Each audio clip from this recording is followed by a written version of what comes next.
Rachel Belle, and this is Your Last Meal, a show about famous people and the stories behind the foods they love most.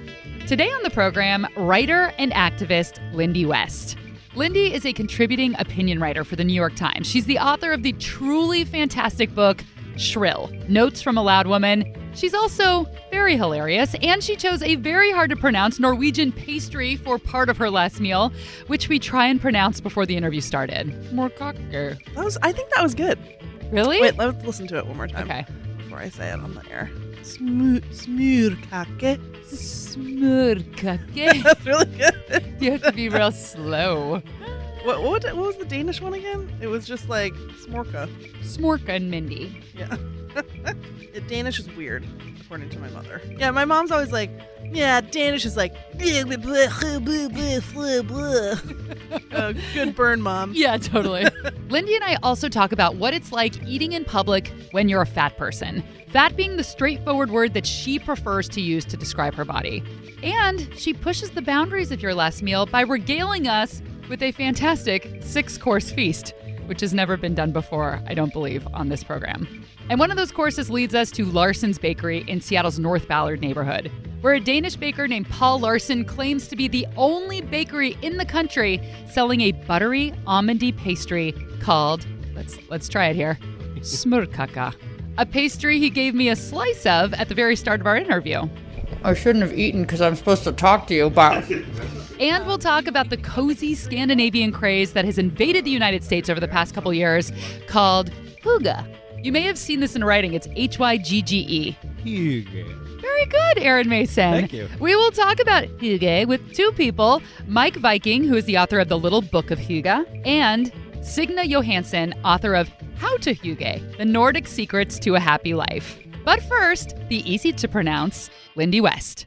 You recently went to the Oscars. I did. Okay, first of all, what's the food like? Do they give you dinner? And second, I feel like the cool thing to do that you see on social media or in the magazines is the stars going like, I'm not going to that party. Instead, my husband and I went to In-N-Out. What was your food experience like? We did hear, it was, I'll tell you the whole story in a second, but the after party that we went to was catered by Wolfgang Puck, and we did hear a guy walking out with his friend going, I'd rather have In-N-Out than Wolfgang suck. There's a good burn. So, yeah.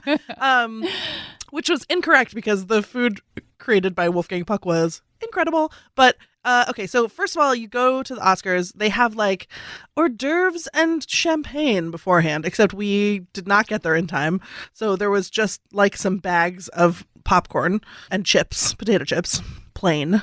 So I didn't have any. There was a little snack box under the seat. Under everyone's seat, there was a little lunch box filled with snacks. Very Oprah-esque, under the seats. I know. Yeah. And the snacks were strange. There was more unflavored potato chips in a bag, some chocolate-covered Oreos, 2 each. I forget everything else. Some gummy bears, I think. So we're like, okay, so this is the Oscar food? Fine. I appreciate a little snack because It is very long. It felt like we were like kids on a field trip. Like it was like, all right, here, don't get fussy. Here. Okay, so then afterwards we had tickets to the governor's ball, which is the like big official party that's like in the same building as the ceremony.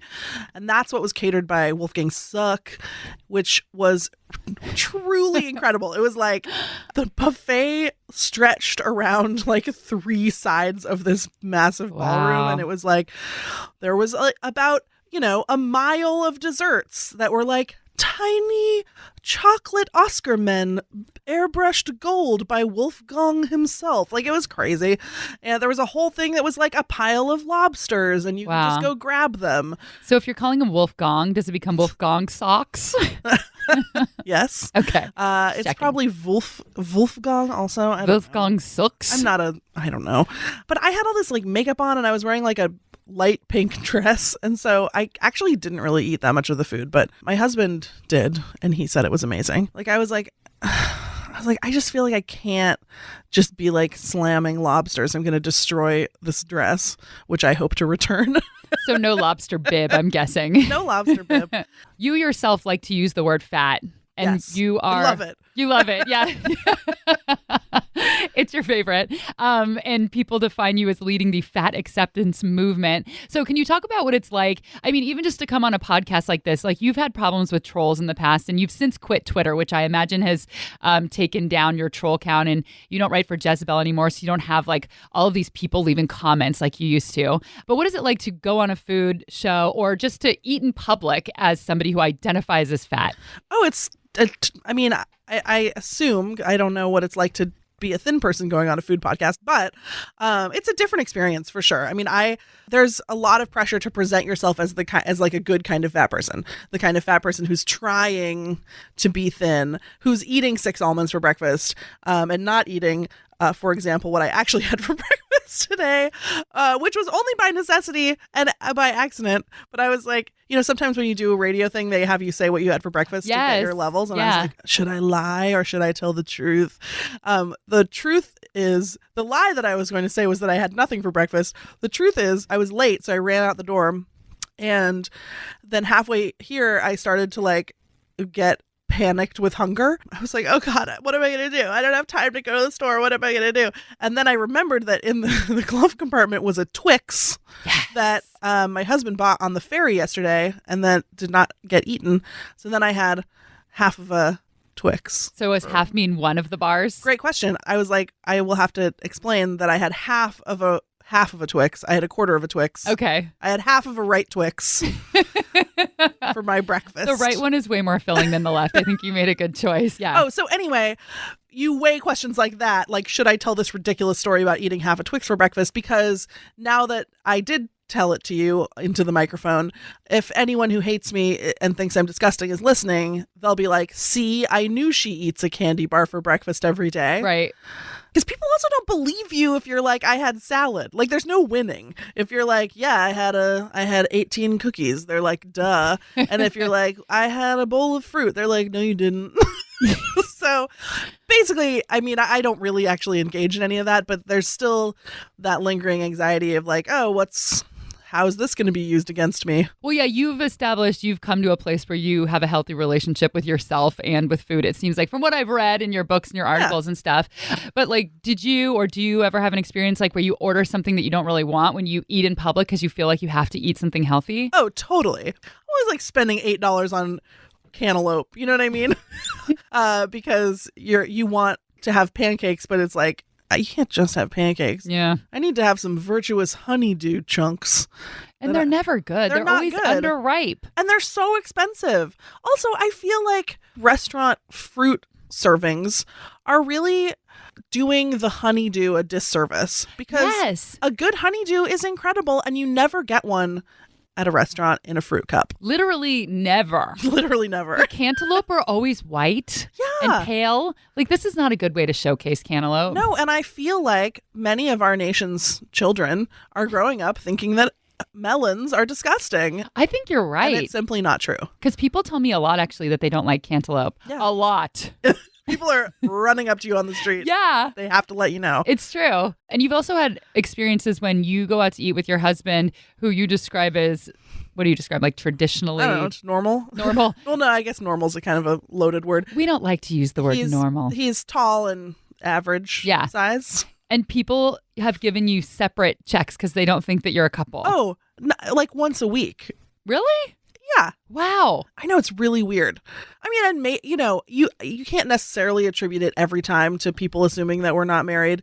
Sometimes they just want to err on the side of separate checks in case, I don't know. I feel like they never want to separate the check, though. They always want everybody to have one check. I know. So that's weird, right? No. We're literally holding hands. What are you talking about? I think there's just such an expectation for people to match. I mean, there are whole threads on message boards devoted to why my husband doesn't have a hotter wife, because he could definitely get one. So why would he be with me? Someday you'll grow up and discover that when you marry someone, you should marry someone that you want to spend all your time with and that you like.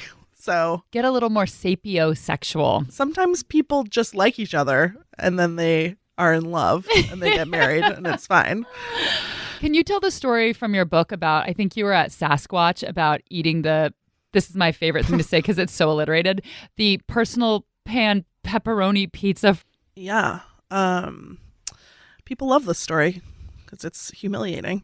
Yeah, so I was at Sasquatch long before my journey to body positivity, by the way. So I was at Sasquatch, the Sasquatch Music Festival at the Gorge. So I was wandering around by myself, lonely, in the morning. Hadn't had your candy bar yet. Hadn't had my 7 Twixes. So I went to find some food, and music festival food is typically pretty terrible. So the options were like Domino's or like a tequila slushie. So I was like, okay, well, I will have this delicious Domino's pepperoni personal pan pizza and a Pepsi. More alliteration. Yes. Yeah. And a diet Pepsi for whoever's listening. Because at that time, I definitely would only have a diet Pepsi so that people would know that I was very refined and small and delicate and on a diet. So basically what happened is I was in the press area. I was sitting alone at a picnic table and I was eating my pizza, and it was already kind of humiliating because especially then I was like, this is a much too disgusting food to be eating in public. Although no offense to Domino's, which I think is better than people think. I have a 16-year-old and a 14-year-old, and they are not food snobs, and they, in fact, only want to eat Domino's. And when you're a parent and you're busy and you, like, my husband and I do a lot of stuff at night. Like, we go to events and we, like, have to work. And so the other day, my older daughter was like, sometimes I feel like the Domino's delivery people are my real parents. Oh. Which was not a great thing to hear. That's really funny, though. But it was really funny. Anyway, I'm just saying that I don't want to hurt Domino's feelings because actually I think I'm grateful to them for caring for my child. But so I was eating this pizza, and then I had a napkin, and then a gust of wind came and it blew the napkin onto the ground. And so then I leaned over to pick up the napkin, and I was sitting at the end of the picnic table bench. And the picnic table was not like a hefty picnic table made of timber. It was like made of plastic and aluminum tubes, you know? It was one of those feather tables. Yeah. It was feather light, obviously. And so then I leaned over to pick up the napkin and like shifted the center of gravity of the table. And then the table flipped over on top of me. So I fell on the ground and the table fell on me. And the pizza fell like on my face. That's not true, but it fell in the dirt. Keep it for the story. Yeah. And the Pepsi did pour all over me. And so then I was just like lying on the ground covered in table and Pepsi. So sad. And then I yelled, don't worry, because I saved it by yelling, it's okay because I'm really drunk. Oh. Which I wasn't. It was 10 a.m. Yeah. And being drunk is better at 10 a.m. than being someone who's eating pizza at 10 a.m. Yeah. So nailed it. Did anyone lift the table off of you? No, I mean, I did. Oh. I just sort of rolled away. Stop, drop, and roll. But so I wrote that story out in my book, and then I did an episode of This American Life, and Ira also asked me to tell that story. So I read the story on the show. Then This American Life has an incredibly rigorous fact-checking process. So when they were putting the segment together, the fact checker emailed me and was like, can you verify that this happened? I remember seeing you put this on Facebook. You do? Like, did anybody see this happen? Yeah. I can't believe you had to find a freaking witness. So yeah, I had to go on Facebook and make a public post and be like, hello. Was anyone at the Sasquatch Music Festival in 2010 in the press area and see a fat lady eating a pepperoni personal pan pizza from Domino's tip over a picnic table and then yell that she was drunk and then roll away crying? Like, within an hour, some chick was like, oh yeah, I saw that. Oh my God.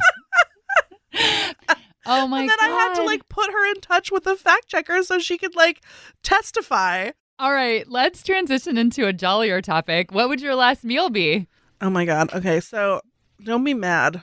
It's like so long. Okay. All right. Okay. I figured if it's my last meal and we course it out, I can take as long as I want. Sure.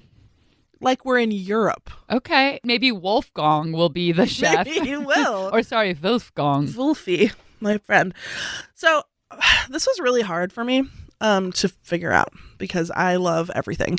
And also because context has so much to do with what foods you love. And like, you know, when like you go backpacking and then you eat like instant oatmeal with a cut up hot dog in it, and you're like, the best this thing is ever. incredible.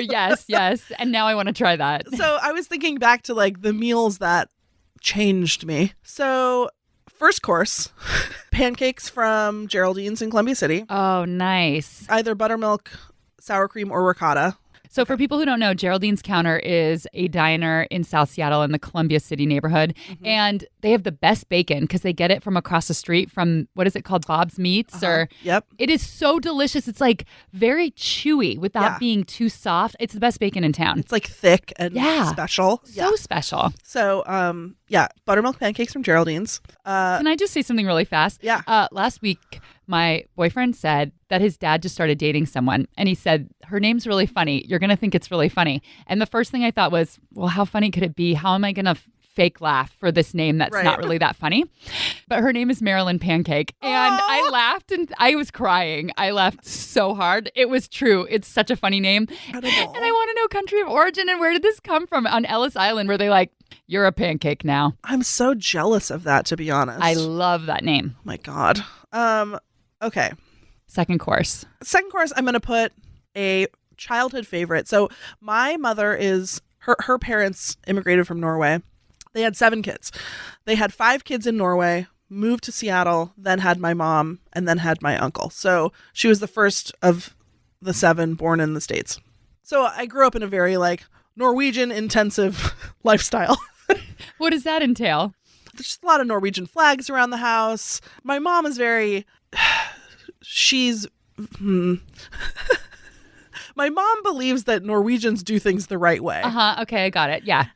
So anyway, one of the things that we always did was once a month, all my aunties we would get together and we would sit around and talk and bake cookies and gossip and I don't know, whatever. That's awesome. And someone always went, and this is a Danish bakery, Larsen's. But whatever. Someone would always go to Larsen's and get a smorkage. Good pronunciation. Thank you. Before the recording, we were Google translating it, and you did a really good job. Thank you. I think smør is butter and kaka is cake, I believe. Oh, God, I'm going to get in trouble. But so is this a whole butter cake that you get from Larsen's? Okay, so you have not had this, right? No. Oh, my God. Okay. So, no, it's a pastry, but it comes in a round aluminum tin, and it's like kind of like cinnamon rolls. So it's like little rolls of pastry placed into this tin. There's probably like one in the middle and then maybe 5 or 6 around it. And it's inside is just a sort of like a buttery, like almost a custardy filling. It's basically like the whole thing is on the verge of just melting into a pile of butter. I gotta try this. Just the smallest amount of flour holding it together. And then there are raisins in it. Okay. Is it kind of flaky? It's kind of flaky, yeah. But it's really gooey. It's like the best kind of like middle of the cinnamon roll gooey, except no cinnamon. Oh, it's so good.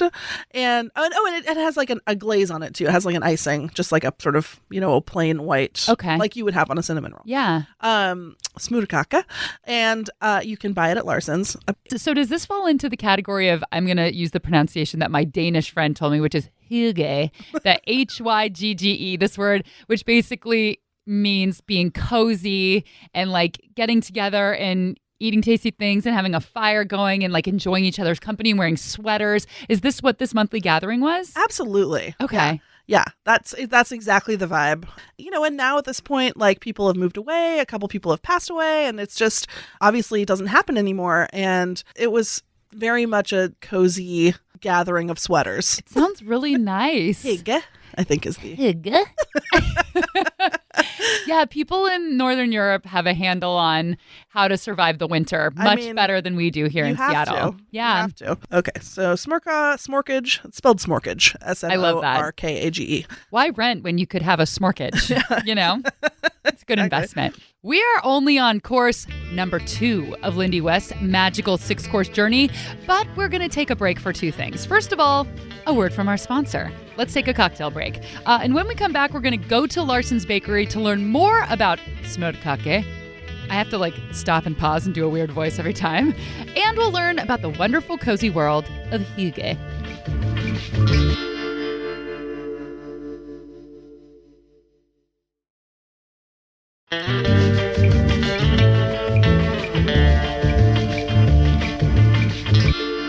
Lindy West wants smorkage for her last meal, specifically from Larsen's Bakery in Seattle's North Ballard neighborhood. And this is a neighborhood that used to be home to a lot of Scandinavian fishermen. So you could go to Ballard, you could get lutefisk very easily. And so this Danish bakery fit right in. Larsen's just celebrated its 44th anniversary. And I sat down with its original owner. My name is Paul Larsen. I had Larsen's Bakery in Ballard. How long has the bakery been open? We have been open since March 10, 74. So you just had your anniversary. Yeah, 44 years. Mr. Larsen, as his employees respectfully call him, so I will too, says he's the only baker in the entire country that bakes smorkage, which I found hard to believe because you can just find anything in the United States. But of course, I did a search online and I really could not find any other mention of any other U.S. bakery that is making this pastry. So I'm going to take his word for it. He says smorkage is their second best-selling pastry after something called kringle, and they bake about 1,000 of them every month and ship a bunch of them across the U.S. So smorkage, as we discussed with Lindy, is the Norwegian pronunciation. Mr. Larsen, being from Denmark, has a Danish pronunciation. Yet another word that is very difficult for the American mouth to pronounce and form. In Denmark, we don't sing smørkager. Smorkage. Smør. Butter. I asked Mr. Larsen about the history of the pastry. Notice I'm just going to keep calling it the pastry, so I don't have to keep saying smorkage and feeling weird that I'm saying it the incorrect way. I shouldn't have eaten because I'm supposed to talk to you about. Do you know anything about the history of it? Somewhat. We call it in Denmark wienerbrød. Og det kom til kringler, og det kom til doughs, and So Mr. Larsen actually doesn't know much about the history except for the fact that it originally came from Vienna. Smorkage is a laminated pastry like a croissant or puff pastry, which means lots and lots and lots and lots of flaky, airy layers. So the way that you do laminated pastry is you roll out the dough, you put a thick layer of butter on top, you fold the rest of the dough around it and roll it out again, you let it rest, you put more butter, you do more rolling. It's just over and over again. And then when you put this into the oven, all the moisture from that butter and from the dough causes steam to rise, and that puffs up the dough, creating these perfect flaky layers. According to an article about laminated dough that I found on thekitchen.com, this was by Christine Gallery, she says really good croissant dough will end up with 729 layers of dough separated by 728 layers of butter. Whoa. And, you know, it's not that big looking when it comes out, but it's just like millions of layers of pastry and butter. Amazing. So the smorkage starts with a layer of laminated dough, and then on top of that is almond paste, raisins, and a custard. And then they take 7 other pieces of laminated dough, spread them with the almond paste, the raisins, and the custard, and they roll them up into a snail shape, like a little cinnamon bun, and all 7 of those are placed on top of the base. So it ends up looking like a pan of cinnamon rolls, and then after it's baked, it gets a layer of powdered sugar icing. And the result is a very flaky, custardy, tender pastry that I found to be very sweet. So you really need the coffee to go with it to offset it. But like I mentioned, it's a tough pastry to find, even in Denmark. They're not that popular anymore in Denmark. For many reasons, I don't know. Which is why I could find nothing about the history of this pastry online, at least not in English. Even the 2 hygge experts I interviewed are pretty unfamiliar with smorkage. They say they don't see it in bakeries anymore. They have never had it themselves. And that, my friends, is a great transition into the fact that we're going to talk about hygge, another word I can destroy with my American accent. We'll be right back after this break.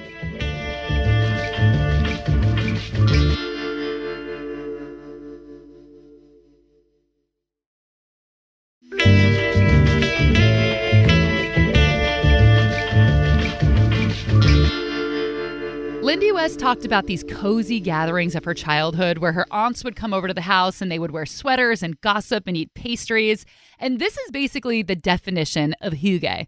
Something you've probably experienced in your life, but you just didn't know what it was called. It's a Norwegian word that has become a Danish phenomenon that has kind of recently invaded the United States in the form of books and articles. And one of the first books to come out on the topic is The Little Book of Hygge, written by Meik Wiking, CEO of the Happiness Research Institute in Copenhagen, Denmark. What is hygge? The art of creating a nice atmosphere. Activities where we experience a sense of comfort, perhaps a sense of togetherness, a sense of relaxation, and perhaps are enjoying the simple pleasures in life. It is about indulgence. It is about giving yourself a break from all the demands of healthy eating. So hygge and the focus on hygge and the whole culture around hygge also explains why Danes, we consume, first of all, a lot of Danish pastries, or as we call them here, pastries. We also have the second highest consumption of sugar per capita or of sweets in Europe, only beaten by the Finns. So, treats, cakes, coffee, all good. In terms of hygge, basically everything can just be a little bit more hygge if you add cake. Kind of like in England, how there's, an afternoon tea and people will take the break and sit and have tea and cake and pastry and stuff. Is that something common that you do in Denmark? Is hygge kind of a planned thing? Is it a daily thing? It can be a planned, but it can also be a spontaneous thing. We talk about hygge a lot. So I'll invite you over for, let's say, Smorkage. Let's go crazy. And before the event, we'll talk about how hyggelig it's going to be. And then when we eat it, we'll talk about how hyggelig it is. And then when we meet next time, we'll talk about how hyggelig it was.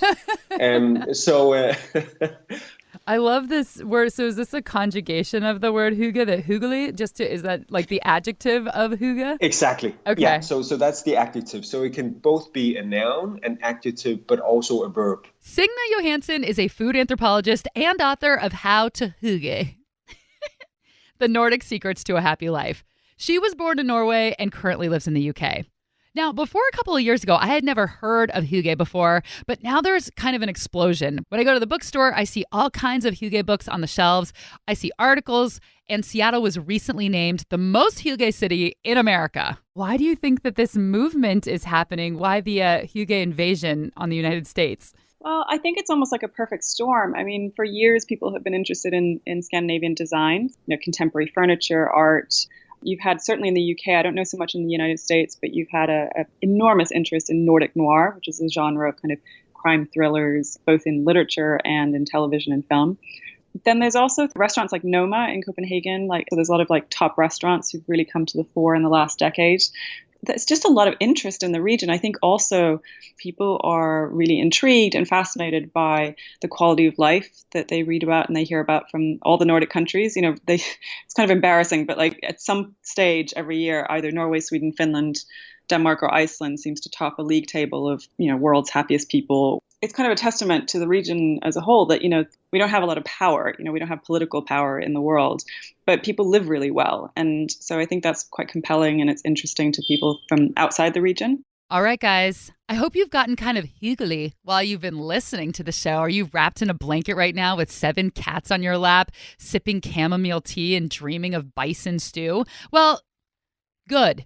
That sounds cozy. I'm happy for you. I'm standing in a studio across from Aaron Mason wearing no blanket and I'm having no hyggelig. But I want to remind you that this was about Lindy West's last meal and she had 4 more courses that you didn't hear about, guys. So we're going to go back to that, to Lindy's 6-course meal, starting at course number 3. Third course, Fool from Cafe Salam. Do you want to explain what Fool is? Yeah, so Cafe Salam is an Ethiopian restaurant in the Central District.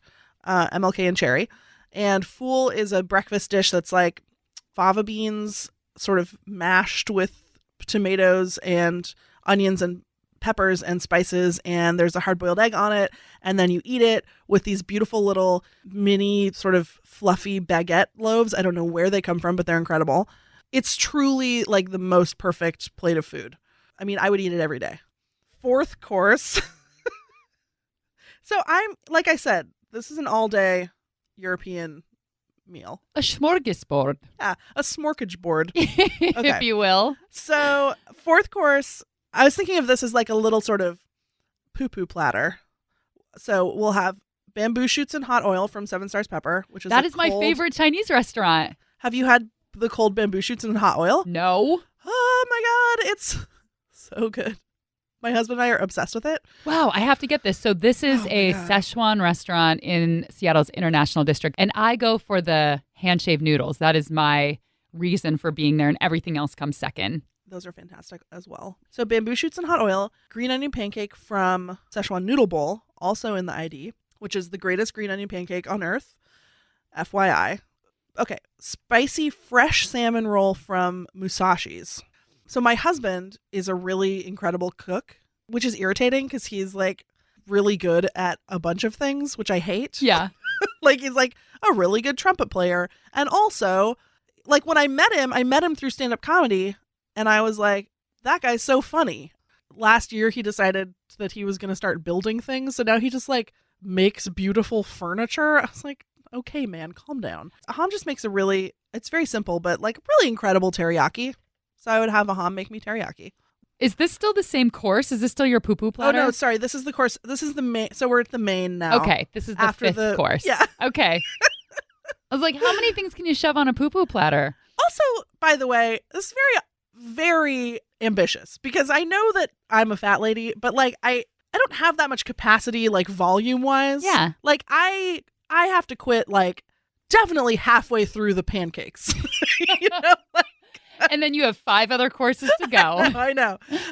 Also, as a joke, but not as a joke, I was about to say 6th course buttermilk pancakes from Geraldine's again. Oh, I like that. A nice book ending. Yeah, it's like a palindrome meal. Yeah. So now dessert. Oh my God. Oh, so a thing to know about me is that all of these foods are fine, but really the only thing I really like is sort of anything in the whipped cream family. And this is also kind of Norwegian, I think. I'm very like dairy oriented. So You're built to be a milkmaid. Yeah, I think I am. So one time I was in New York City, right? Like really at the beginning of my national writing career. This was my first time ever going to New York, like as a businesswoman. Like I Yes. went for work, which was really exciting. So you were wearing shoulder pads. I was wearing like triple shoulder pads. Yes. And at one of these meetings, I had a piece of cake at a restaurant, and the cake was like, it was precision designed to delight Lindy West. And I don't know how the chef knew that I was coming, but it was like paper thin crepe, layer of whipped cream, layer of crepe, layer of whipped cream, probably for like 50 layers. I don't know why, but I knew you were going to say something like that. I knew it. Look at you. Yeah. Oh my God. I think your essence is really strong and it's soaked through me, and now I know everything you like and want. When my husband's making fun of me because I'm like wanting pudding or whatever, he calls me a milky baby. It's so gross. It's so gross. Okay, so this was the ultimate milky baby treat. That's their slogan and tagline for this cake. It's so bad. It's such a bad thing to say. It's just layers of whipped cream and crepe, and it was like so good and special. And then when I went back to New York, I texted my friend and I was like, yo, let's go get that cake again. Where was that? Where did we have that meeting? And he was like, oh, that restaurant's gone. And I was like, Do you what? think it existed in the first place? I don't know. Was it really 'Cause even there? Maybe it could have just been a hallucination. It might have been a milky baby dream. And now I have roamed the earth dreaming of this cake. And that was Lindy West's last meal. Thanks to Paul Larsen of Larsen's Bakery. You can order all kinds of Danish pastries online if you want to try the Smorkage. You've heard it here. You can't get it anywhere else. Thanks to Signe Johansen, author of How to Hygge, The Nordic Secrets to a Happy Life, and Meik Wiking. He wrote The Little Book of Hygge. You should buy their books. This episode is produced by Aaron Mason and me. Theme music by Prom Queen. And please subscribe to the podcast and rate us on iTunes. We're James Beard Award nominated now. You're going to want to be a part of that. Hey now. Hey now. I'm Rachel Belle, and this is your last meal.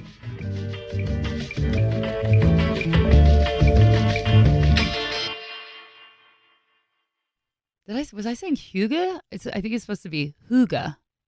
Hygge? Hygge. Did I say it wrong the whole time? Yeah, I heard like a hygge. Hygge. Okay. I think I meant to say hygge. So let's just issue a correction here.